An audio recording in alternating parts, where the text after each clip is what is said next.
So exam 3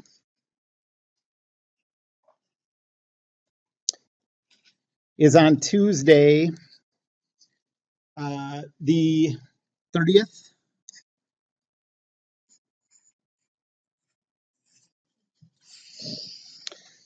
And on this test, it's only going to be up through 2D kinematics. So these are, they're all cumulative. So you have to go back and make sure you're solid on the old stuff. But um, you don't have to worry about any Newton's second law or any free body diagrams or any of that kind of stuff. So up through 2D kinematics.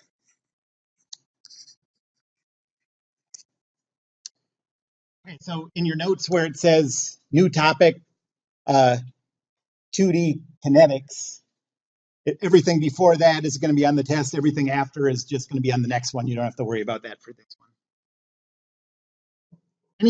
Yeah. Yep. Very good. Yes, I know that's so confusing, but I just want you to know I did not name those things.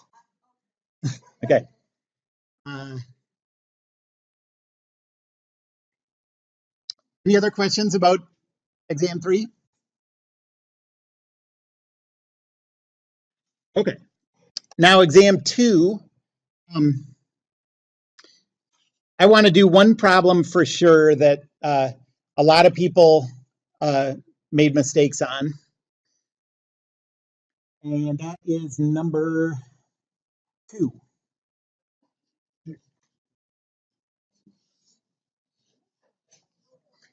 Okay, so number 2, a car is moving at 50 miles an hour.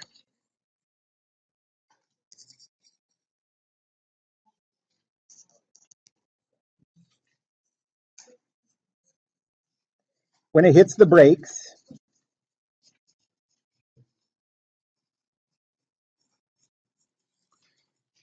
um, and it stops 0.1 minutes, sorry, after that.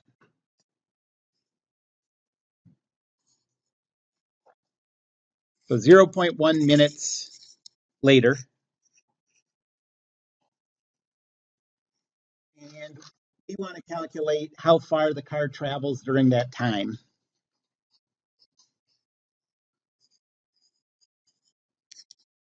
So how far is traveled during that time? And we want to do our answers in millimeters.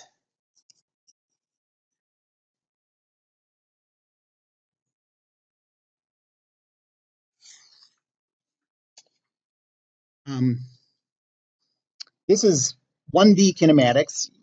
Any 1D kinematics problem you could do is 2D. There, it wouldn't be wrong, but you just would have one dimension that's not doing anything. That's all. But any 1D problem you can solve as a 2D problem. But 1D kinematics.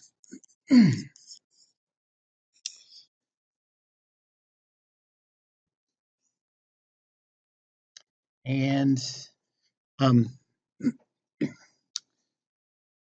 we want to, so the first thing we need to do is choose an instant for time equals 0. And that's going to be the instant that the car hits the brakes.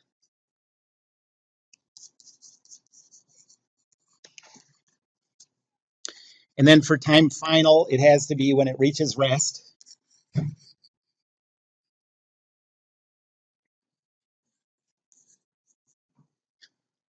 And now our 0 position, you can put that anywhere you want, but I'm going to put it at the car's location at time equals 0.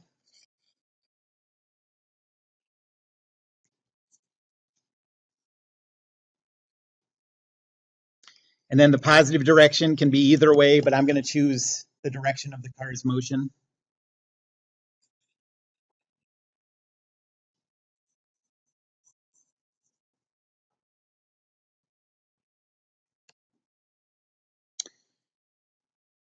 And now we can list out what we know. what we want.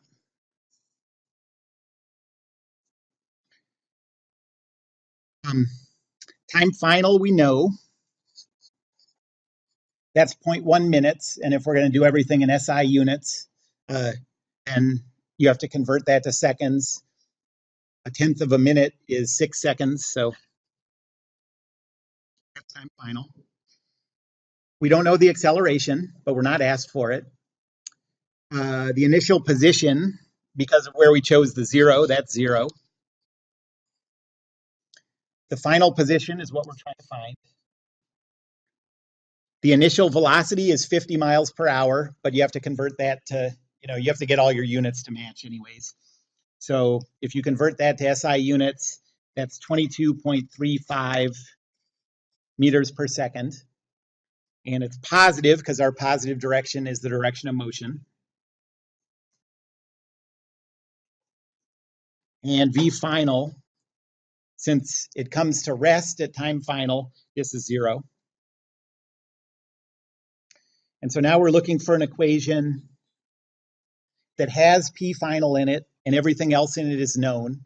And there's no equation like that. And so we're going to have to calculate an intermediate variable and then use that to try to calculate PF. In 1D kinematics, there are two candidates usually, two main candidates for intermediate variables. One is time final, and that it can't be that one because we already know it. And the other one is acceleration. So your sort of natural thought is to look for acceleration. So we'll try to find A. So we'll put this on the back burner and look for A. And then once we find A, maybe we can find an equation for PF.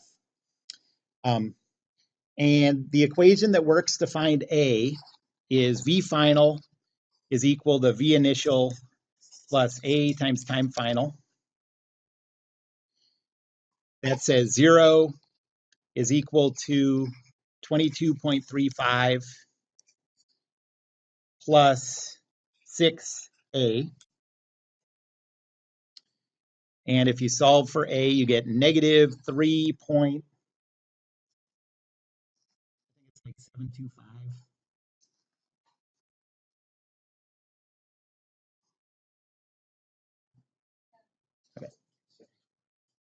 Okay, 3.725. And now we know this, so this goes over here. And now is there an equation that has PF in it and everything else is known? Now that we know one more thing, and we can use the equation that says P final is equal to P initial plus V initial time final plus 1/2 A time final squared. So PF is equal to 0 plus 22.35 times 6 plus 1/2 times negative 3.725 times 6 squared. And you get the P final, I think it's equal to 67.05 meters. And that's almost the final answer, but we need to give the answer in millimeters. So the sort of common sense way to think about this is there are 1,000 millimeters in a meter. And so we have 67.05 thousand millimeters, and you can just multiply it by 1,000. But the sort of technical way, the steps approach to doing this is to remember that 1 millimeter is equal to 1 times 10 to the minus third meters, because that's what milli means. And so if you start with 67.05 meters, and you multiply that by 1 millimeter over 1 times 10 to the minus third meters, the meters cancel, And you get 6.705 times 10 to the positive fourth millimeters. Anybody have any questions about that? So the most common thing that I saw people do that was wrong was so you convert that initial speed. So you get that the initial speed is 22.35 meters per second. And then you just multiply that by 6 seconds to get the total distance. That would give you the right answer if that speed was constant. But we know that that speed isn't constant. It's slowing down the whole time. And so you have to deal with the acceleration. You know that it's accelerating. And so this is the way to do it. Are there any other problems, numbers on the exam that you'd like me to go through?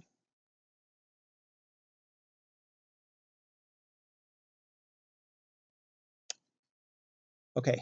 How about any like homework questions that might be relevant to the test? Anybody having trouble with any homework questions recently?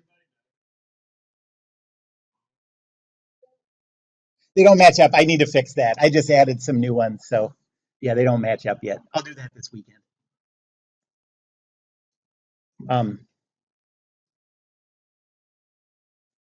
Okay. So the stuff we're going on to today is not relevant for the test. But we're just going back to 2D kinetics.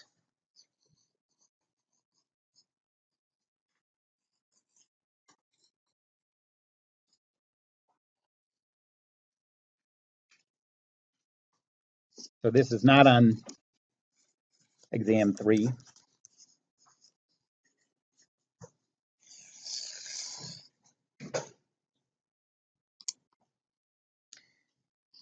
And last time, we did a problem where we had 10 kilogram cart on this side in contact with a 20 kilogram cart on this side. And then what was the external force that was applied? On which side? On the right, pointing to the left?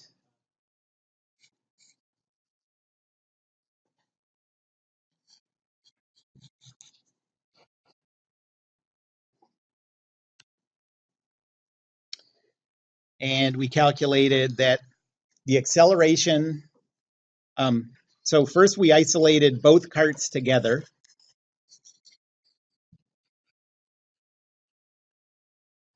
And used Newton's second law to calculate the acceleration. And we got that the acceleration vector was -1, 0. Or if you want to think about it as a magnitude and a direction, that's a magnitude of 1 meter per second squared acting in the negative x direction. So this way at 1 meter per second squared.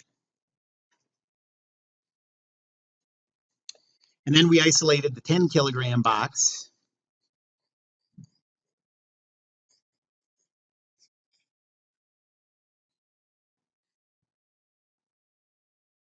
And we calculated that the force on the 10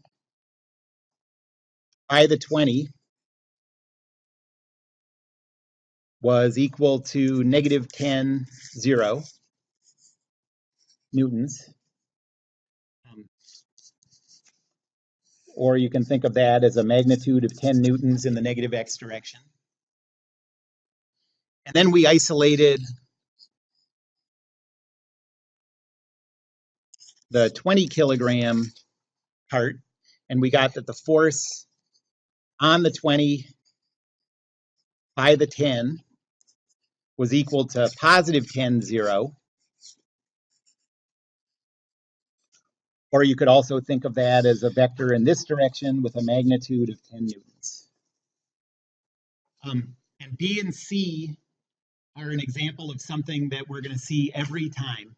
If you have contact between two objects and you calculate the force that object A applies to object B, and then you calculate the force that object B applies to object A, those are always going to be the same magnitude and the opposite direction. That's called Newton's third law, and we'll get to that uh, um, in a couple of days, couple of classes. Yes. Mhm.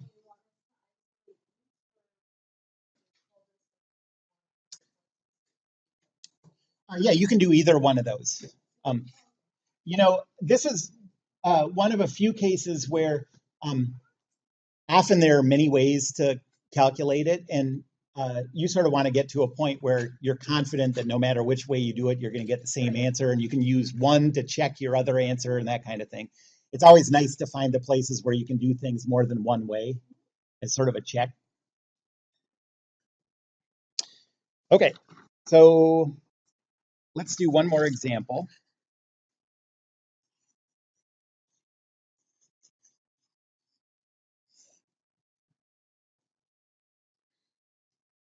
So this time, let's say that there's an elevator.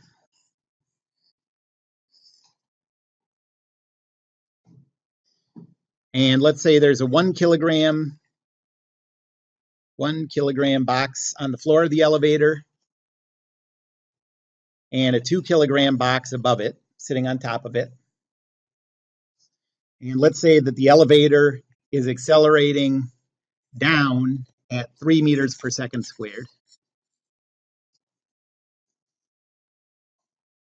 And we want to know what's the force vector on the 2 kilogram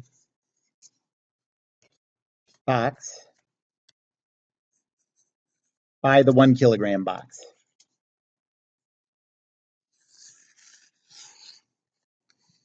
In the example we did last class, the first step was to isolate everything together so that we could calculate the acceleration. But in this case, we're given the acceleration. So that is like the most common first step that you want to do in problems. But in this case, we can skip it. And so instead, let's just go right to isolating the 2 kilogram box because we're trying to calculate a force on it. So free body diagram of the 2 kilogram box.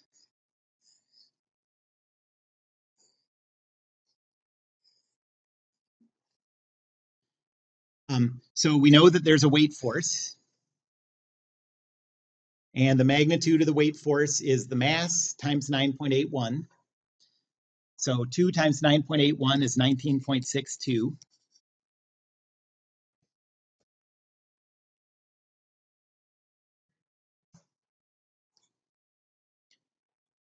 And then we go around the boundary looking for contact with the surroundings.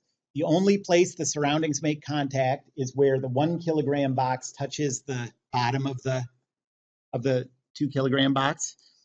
That's a pushing contact.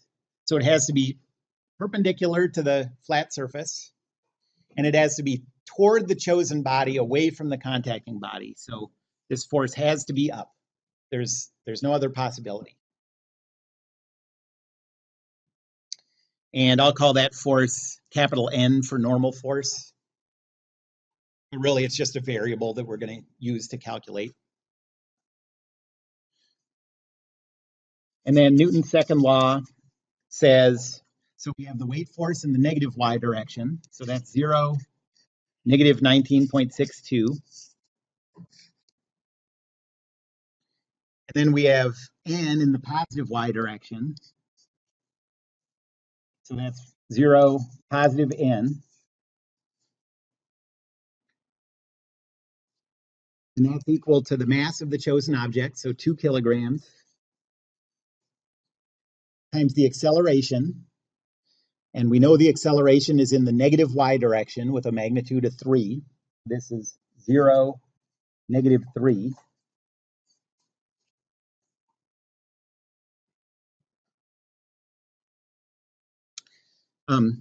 And now break it up into the two equations. The x equation says 0 plus 0 equals 0.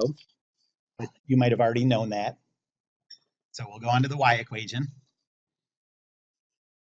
The y equation says negative 19.62 plus n is equal to negative 6. And so N is equal to positive 13.62 newtons. Okay, but that's pretty much the answer. We're almost there. But what we want is the force vector that's applied to our chosen object. So how do we use this N to figure out the force vector? Yep. Yeah. Mhm. Because it's a pushing contact applied by the 1 kilogram box. And pushing contacts, the rules are you find the flat surface that it's pushing this, and then it's toward the chosen body, away from the body that's contact. So it's toward the 2, away from the 1. Then if we isolated the 1, it would be down. Right. That's right. And remember, that makes sense with what I just said about Newton's third law, which says that if you switch, yeah. So,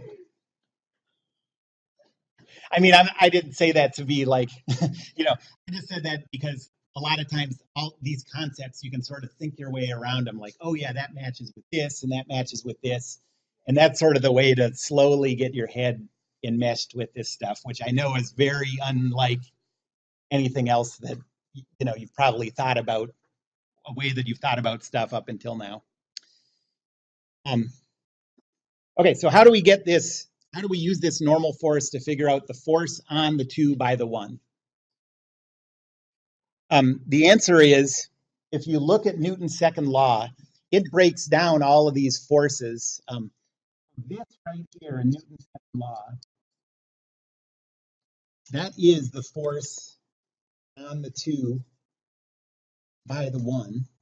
We just didn't know what N was yet. So now that we know what N is, we can plug it into that vector. And so the force on the 2 by the 1 is 13.62.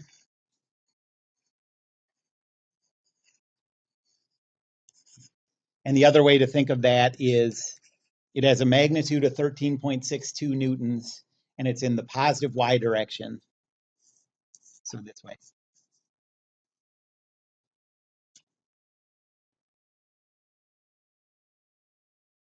Any questions about that?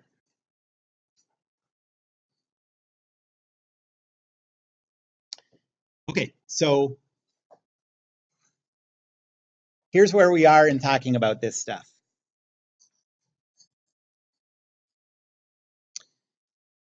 So I said you can break forces up into 2 different types. The weight force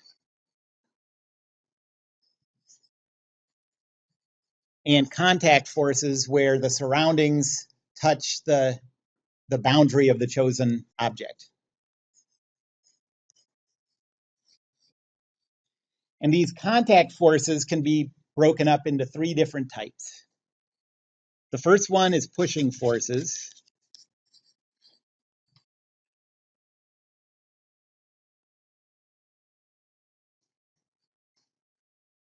The second one is pulling forces. And pulling forces is we're always going to think of these as forces applied by some kind of cable, even though it doesn't have to be. You can always mathematically think about it that way. And then the third one is friction. And friction forces happen when 2 objects are sliding on top of each other, or it doesn't have to be on top and bottom, it can be side to side, but some kind of sliding. Okay, so now we're done talking about pushing forces. We already talked about weight. And so now we're going on to pulling forces.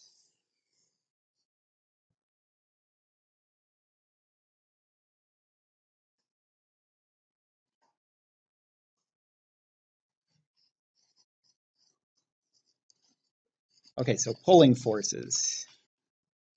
And like I said, I'm going to represent these always as applying a force through like a cable or a rope or a string or whatever. I think it's a nice way to think about it.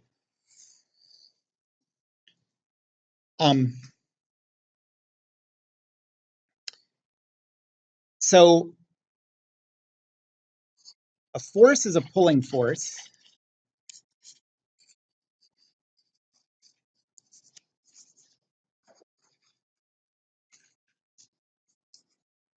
if you could replace the contact between the objects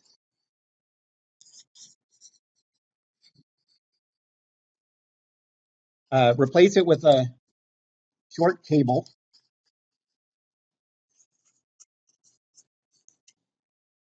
Think of that as like a strong string, you know. And the cable would still be able to do, you know, would be able to apply the same force. Let's say the cable would not compress. Okay, so here's the example. Say that I'm applying a force to the table like this.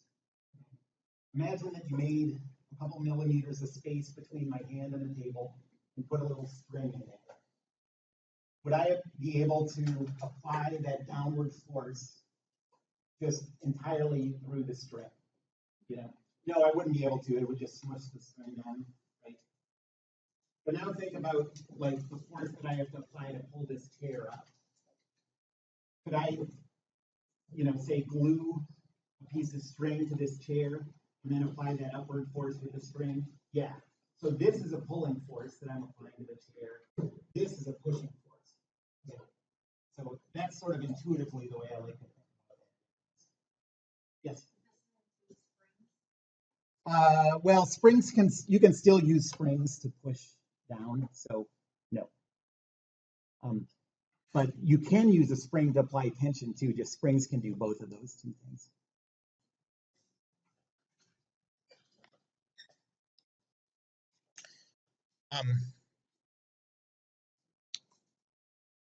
Okay, so a pulling force.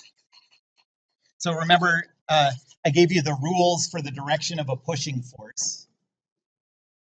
Remember, a pushing force is, it's always perpendicular to the surface of contact, and it's always toward the chosen body, away from the contacting body. The equivalent rule for a pulling force is it has to be parallel to the cable, even if it's an imaginary cable. It has to be parallel to the cable that you're using for pulling.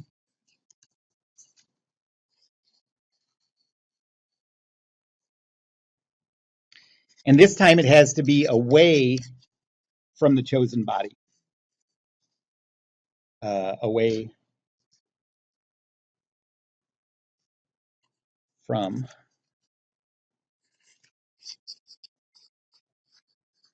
chosen body.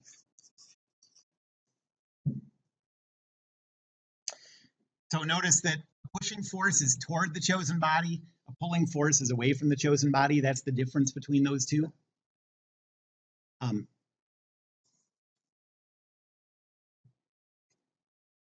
And you can also think of that as like if you like if someone pushes here, it pushes my shirt in. That's the direction of the force that's applied. Okay. If you push on something soft, it compresses towards the chosen body. Okay. If you pull on something soft, it pulls it away from the chosen body. So you can also think of that as a way to keep track of what direction those forces are.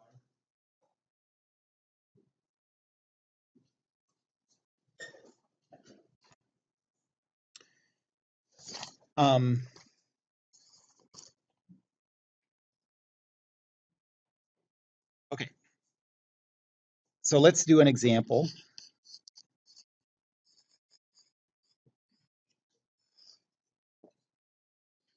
So let's say that we have two carts.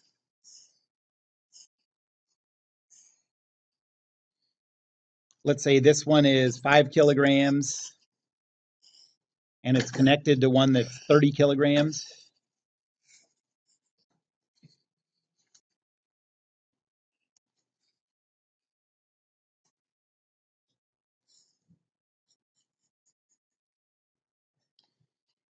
And let's say we're pulling on the 30 kilogram cart this direction with a force of 100 newtons.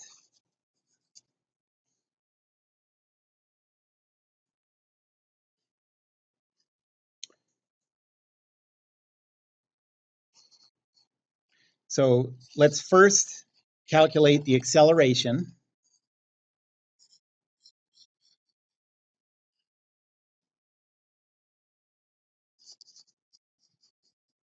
And how do you think we're going to do that? What are we going to isolate? Both of them, that's right.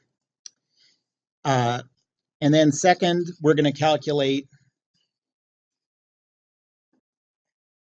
the force that's applied to the 5. So to the 5 kilogram cart by the cable.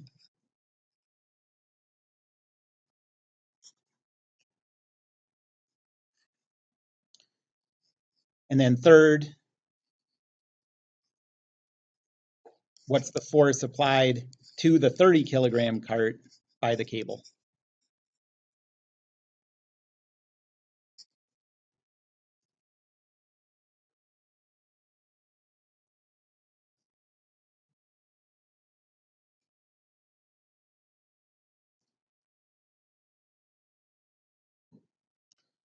Okay, so for part A, we're going to isolate both of those two carts together. So free body diagram of both. And that has to include the cable between them. So if you draw a free body, an outline of the isolated things, it would look something like this.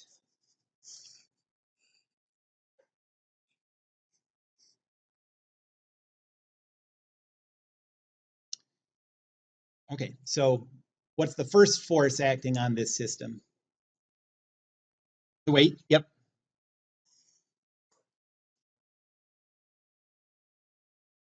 You should always answer that one. Then you don't have to feel like if no one answers the later ones, you can just act like, well, I'm going to let someone else talk too, Answer the easy one, It's a good trick for life.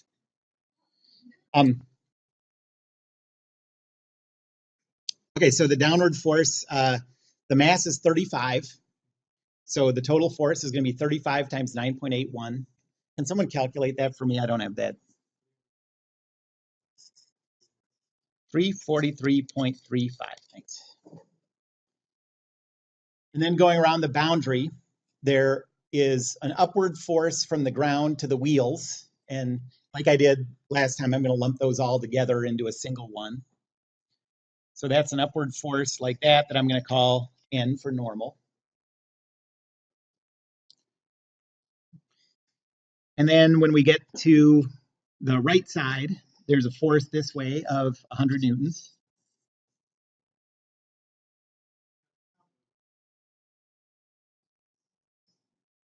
Yep, you're right, it will be.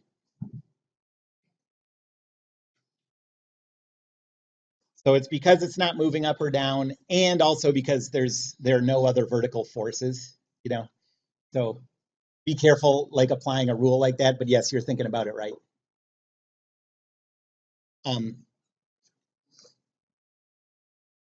And if you keep going around the boundary, there's no contact with the surroundings anywhere. And so we're done. Okay, so when we isolate both of these, we don't see any of the forces between the two bodies because those are inside the boundary. Okay. So now we'll go to Newton's second law.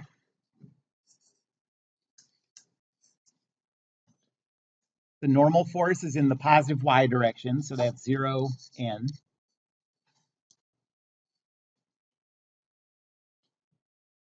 The weight force is in the negative y direction, so that's 0, negative 343.35.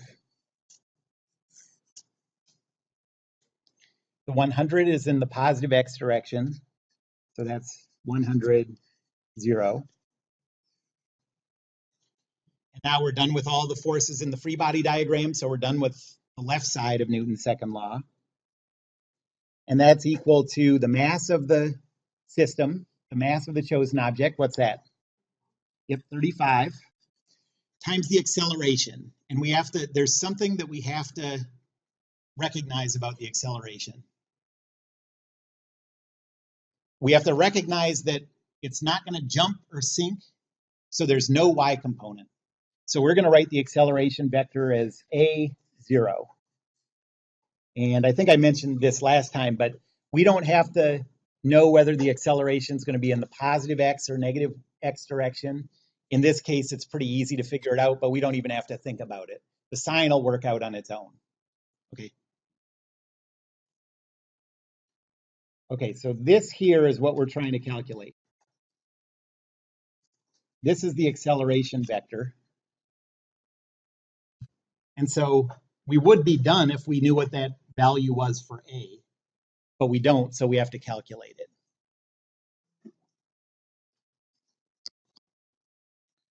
Okay, so the x equation says 0 plus 0 plus 100 is equal to 35a. And so a is equal to 100 divided by 35. Can someone calculate that for me? 2.86 meters per second squared. And then that's really all we needed to calculate what we're asked for, but the y equation would let us calculate n if we wanted. That says n minus 343.35 plus 0 is equal to 0.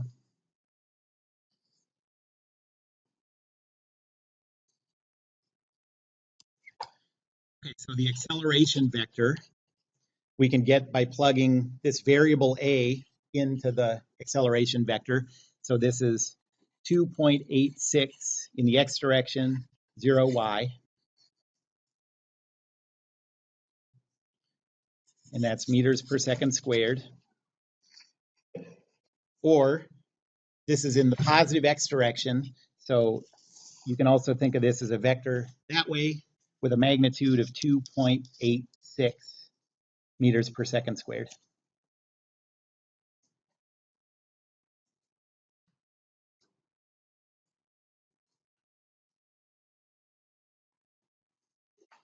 Any questions about that?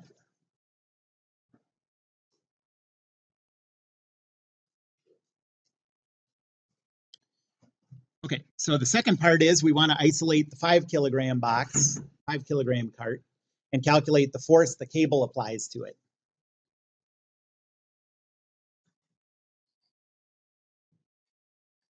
Okay, so free body diagram of the 5.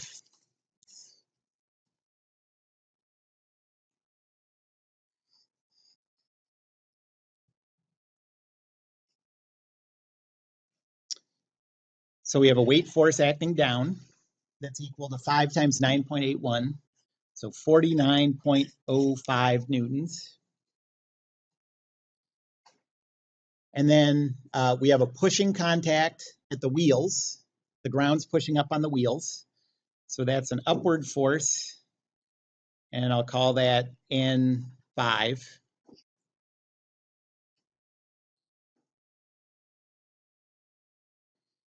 And then the only other place where there's contact with the surroundings is here, where it makes contact with the cable. Okay. And so since it's being applied by a cable, that's a pulling force. So it has to be parallel to the cable, so horizontal, away from the chosen body, so it has to be that way.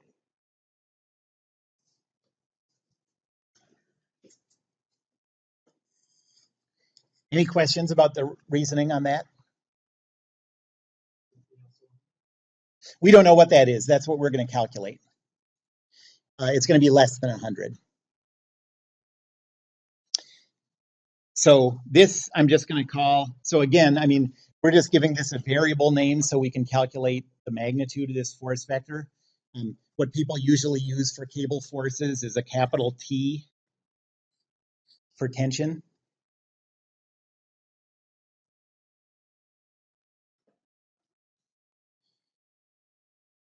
Now that's a complete free body diagram. But now we can go to Newton's second law. That force N5 is in the positive y direction. 0 N5.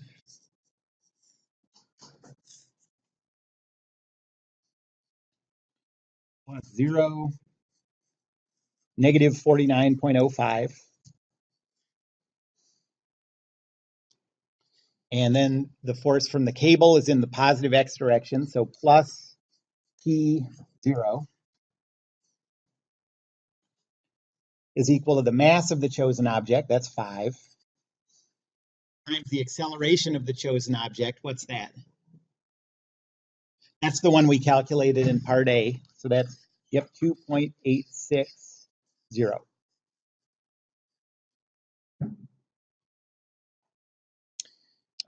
And then the x equation says 0 plus t is equal to 5 times 2.86, which is so close to being able to do that in my head. 14.3. Is that right?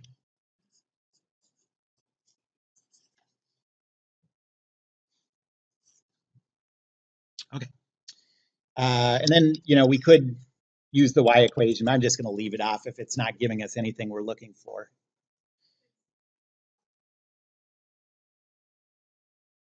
C is actually going to be equal and opposite to whatever we get here.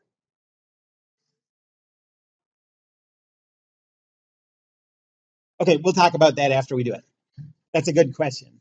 I think asking yourself those kind of questions is a really good idea as you go through these problems, Just little by little, you sort of like, your brain just kind of figures these things out little by little.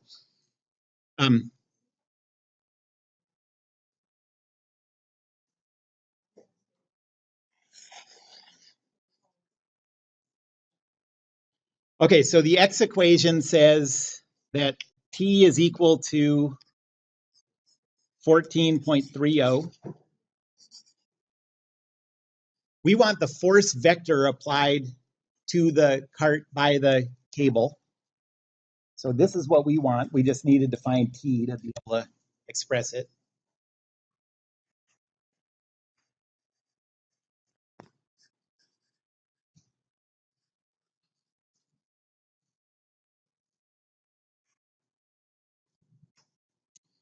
So the force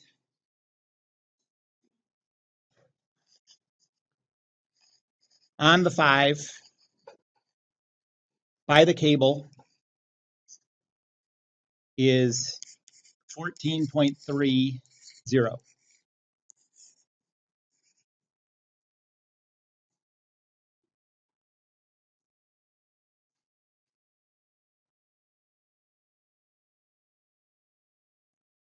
Okay, so now we'll go to part C, and now we want to calculate the force that same cable applies to the 30 kilogram cart.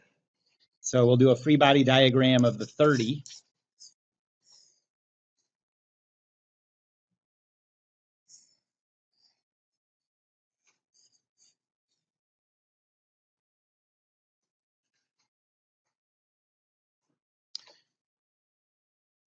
We have the weight force down. That's 30 times 9.81, so 294.3. And then we have a pushing contact coming up from the ground. So that's N30, I'll call it. And then we have the 100 Newton force acting over here.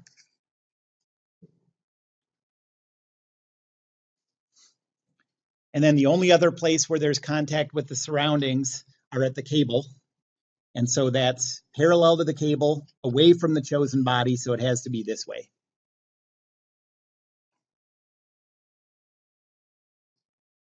And I'll call that capital T again. It turns out the value is going to be the same as it was before, and that's going to be something useful to us in the future. Okay, so Newton's second law says this force T is in the negative x direction, so negative T0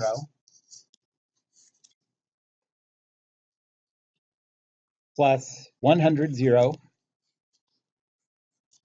plus 0 negative 294.3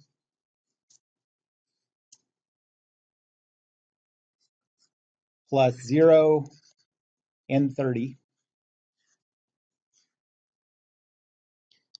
is equal to the mass of the chosen object, 30, times the acceleration of the chosen object, which is 2.860.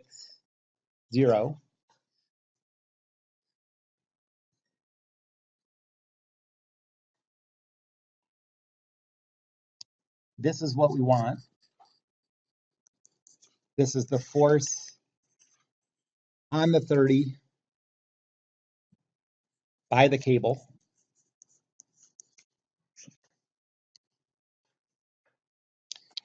So go to the X equation. It says negative T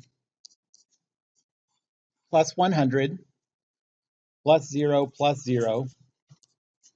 is equal to 30 times 2.86. What's that?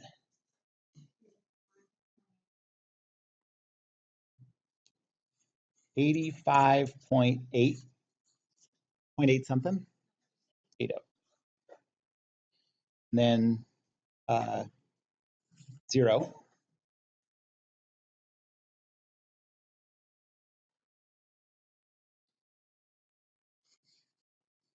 Whoops, we're just doing the X equation.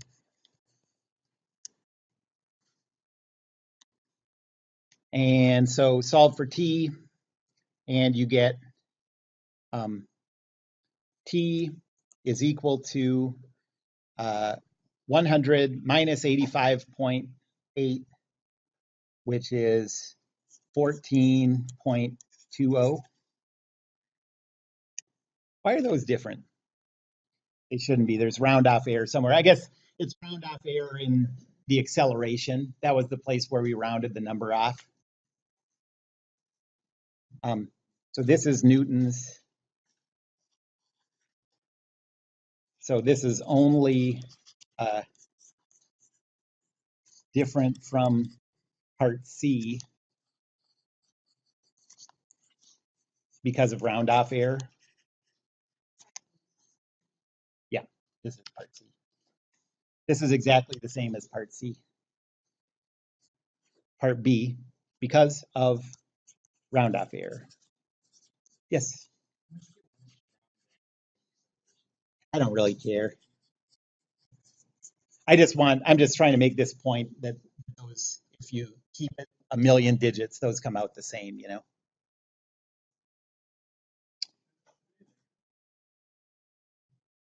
Okay, so T is equal to a positive number. And T is always, when you calculate any T, it's always going to come out positive. But then you're right that when you plug that positive number back into the vector, we get a negative X component of the vector. So a force on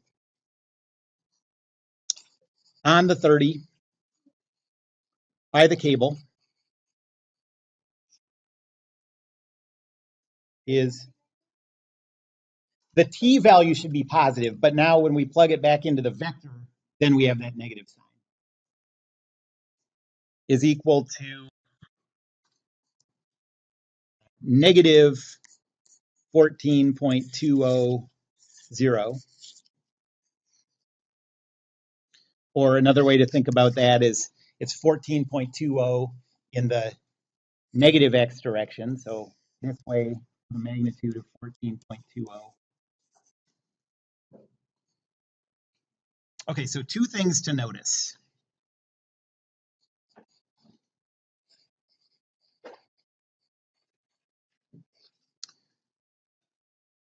The first one is no matter what direction the cable's pulling, the T value that you calculate is going to be positive.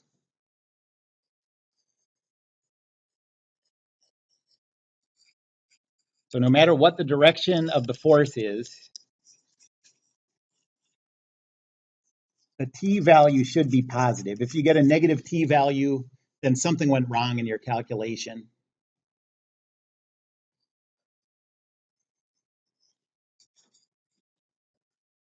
Because what that says, if you get a negative value for T, it says that you're using a cable to push on something. And you know just from experience that if you push on a string or a cable, it just folds, you know. So that it can't be happening that way.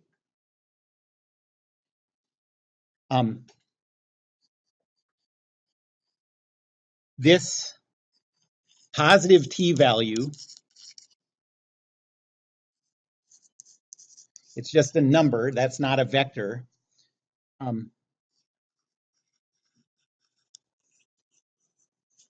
is called the tension in the cable.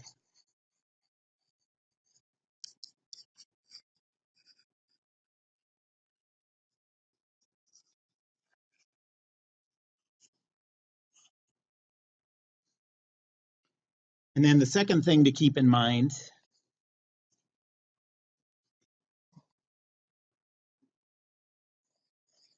is for the same cable,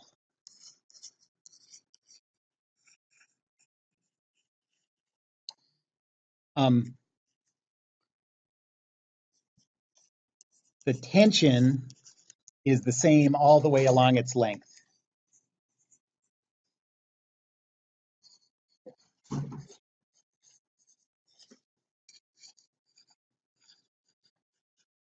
That is not the case in cables in the real world, but in all of our problems, that's going to be the case because, let's see, because we always assume weightless cables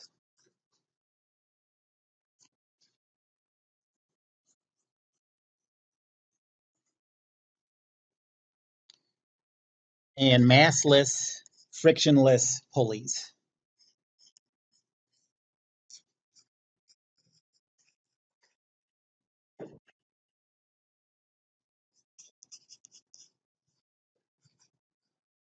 Okay, so next time, I guess on Thursday, we'll start talking about combining cables with pulleys.